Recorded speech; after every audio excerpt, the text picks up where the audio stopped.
Okay, so this is the rear wheel hardware. Right before installation, it's going to go on in this order. First is the axle, then the small washer, the large washer, the spring washer, the large washer, then a cotter pin. And these two pieces go on. I always put them on last because they're a little bit difficult to pry off. This piece right here is just an extra tool. It says remove or whatnot. You don't always have to use this, but I'm going to show you in the video of how to use it. First thing you want to do is open up your stroller over here and put this axle through there. Find the holes kind of near the brake area and notice how the axle is on there.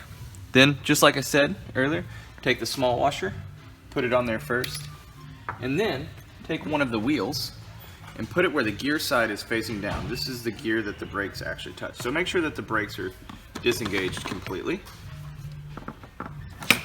Then, like I said before, put one of the large washers on there.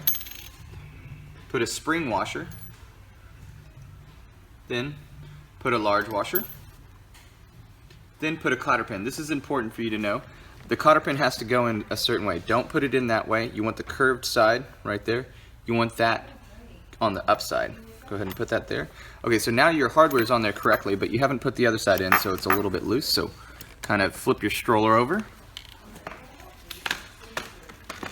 Now, this is where that piece that I was telling you about comes in handy. It's like a tabletop piece. It's made to go touch against the rod on the other side because you're using spring washers, which means that they need to be compressed. So line this piece up with the rod on the other side, just so it has a place for it to touch. There. That way, you notice I can push on this, and it pushes the rod through so I can get the last cotter pin on more easily.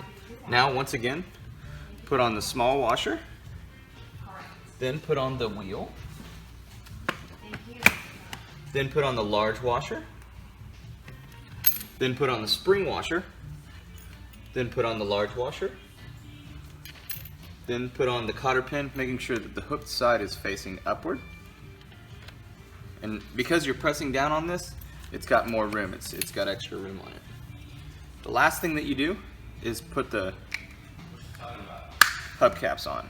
You might have to twist it around to get it on there. And then do the same thing for this side. And that's it. That's how you install the rear wheels.